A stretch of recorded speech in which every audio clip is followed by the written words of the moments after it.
Hi, my name is Dee Baker. I am a social care professional and I started my business called Elements of Empowerment because most of social care is crisis driven and I wanted preventative measures. So we focus on resilience building programs for young people and caring. I am from a very small town in the middle of Ireland that no one has heard of. God. I grew up as the youngest of nine in a single parent family. I have a twin sister, and experiences throughout my childhood and adulthood led me to pursue the path in doing a degree in social care because I felt my life experience could benefit others, as well as offer resilience and hope in the face of our start in life never determines where our future can lead. I worked a lot voluntarily, both in Ireland and abroad. In Ireland, I worked with Feroica, which is a national youth-based organisation that run youth-led programmes. Also, Positive Mental Health was a Galway-based charity, and so we provided workshops for young people in secondary school. So that would be age 13 to 18. And that was in areas around emotional awareness, addiction and substance misuse, grief and loss, and relationships. I love that work. Yeah, I also volunteered in Peru and India. Very different in an orphanage in Peru, but again, it was more like a social care home. Kids actually had parents, but the parents couldn't take care of them. So that was 2 months, and it was eye-opening and amazing. And in India, I worked with Kanksha, so they were based within educational programs in India, in Mumbai specifically, doing social and emotional skills training and helping them with their English, which I was terrible at. So teaching was never going to be a profession. But again, it was tough work, but I learned a lot. Biggest element for caring professionals is compassion fatigue. And so that has a cycle that is very clear. Without self-care, what we tend to do is the first stage is you're a zealot and you're an idealist and you go in there and you think you can do everything and be everything to everyone and find it hard to say no. And while this is normal in any new role, what it can easily then lead to is irritability, where we don't have that energy to give consistently. And then we become disillusioned with the organization and maybe with the clients we're working with. That in turn leads to us becoming withdrawn and isolated. And so physically and emotionally, this would manifest in, bad communication with colleagues. And eventually that would lead to burnout. And so that, if that is not managed, people can leave professions. But then the antidote to compassion fatigue is self-care and self-compassion. And that's where we have to look realistically at what we can achieve in any given day. The three aspects of self-compassion are common humanity, mindfulness, and self-care. And so the common humanity is realizing I am only one human being with two hands and one mind. And if we're not actively practicing self-care, and it comes back to that overused analogy of putting the oxygen mask on first, but it is so true. If we're not taking care of ourselves, we are giving from an empty well, and that's just not sustainable. So I would say to anyone in the caring profession, self-care should be an element that's taught before you even enter it. And unfortunately, it's not as a rule, because the dictionary definition of resilience is literally having toughness. And then how we tend to view that is that we are, just a robot, like nothing can affect us. And this is, and that's a common misconception. The other dictionary definition, however, is in relation not to humans, but to items. And it means that they have an elasticity that they won't break if they're like nylon is the example. tights. So if you just imagine that you are a pair of tights, it is actually more in tune with being human, because our adaptability is actually what makes us resilient. So it's not about toughness. There's 5 pillars to resilience. They include self-awareness, having a purpose, having healthy relationships, among others. And so those things, like a self-awareness, tough people don't tend to be able to perceive themselves well or see how others perceive them and build those healthy relationships and have that emotional communication. So resilience for me it's learning, and it's learning all of the time, because we never know in life what we are going to encounter or experience that we haven't had before. And so we will have to become resilient at every turn. We can't predict what's going to knock us down, that we're going to have to build ourselves back from.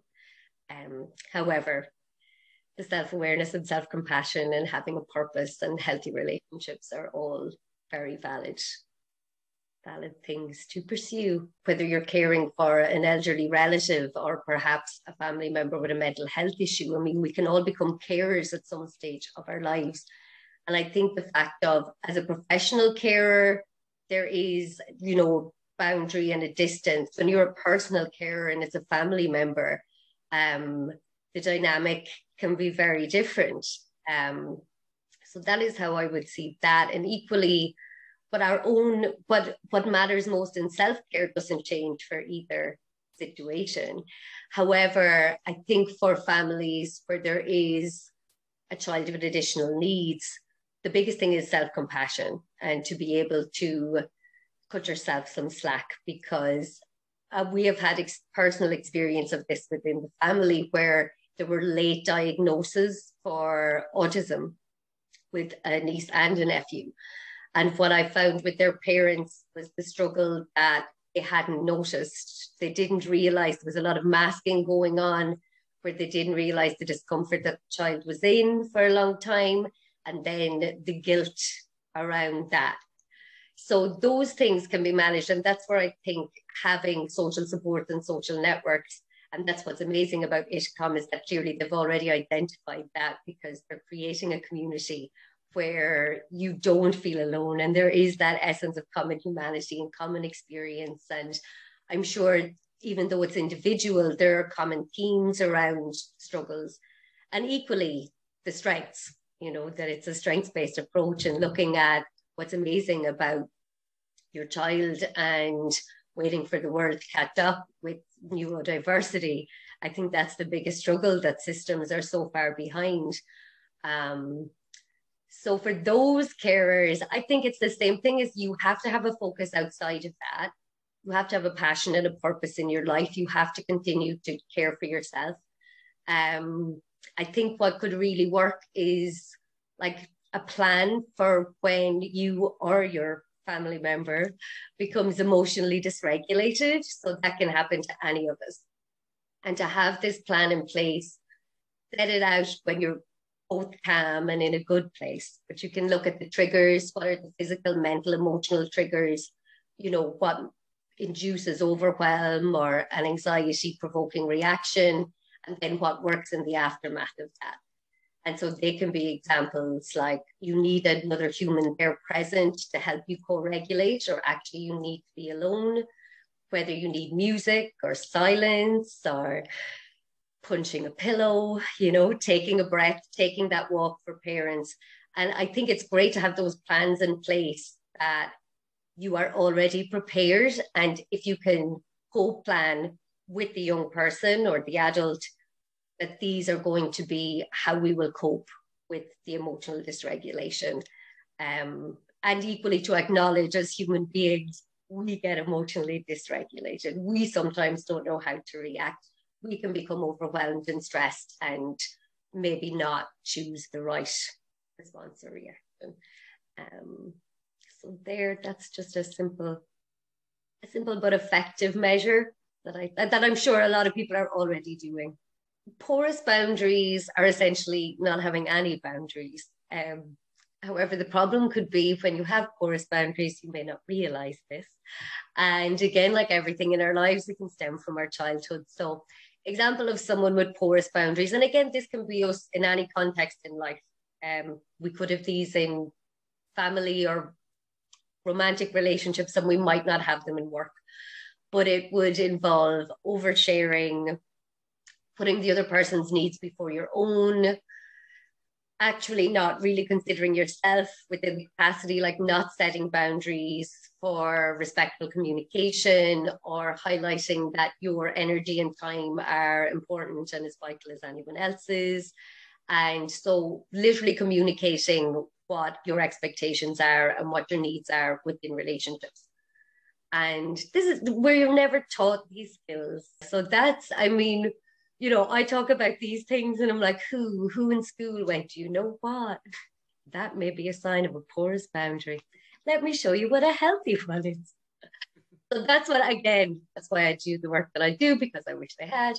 So a healthy boundary then obviously is the opposite of that, where we can clearly communicate our needs, our wants, our desires, and to even acknowledge that we have desires, that it's okay to have desires and, it's okay to have wants and express them. And it's not for the other person to fulfill them, but it's just for them to respect this. So it's the capacity to say no when you need to. And then your yeses carry real weight. So people can trust. And so actually, as a result of boundary setting in a compassionate way, it increases empathy and it reduces resentfulness, and it just creates healthy relationships, which, as we have already said, is a huge aspect of self-care. So it is something that is very worth practicing. And they're all skills that can be taught, but the reality is we need to practice them. We need to practice them first with ourselves and then with others. And it can be a very slow process, but that is okay because we are human. I'm currently based in Edinburgh for the moment, and we offer workshops in professional capacities or personal groups, one-on-ones. You can find more information www.elementsofempowerment.com.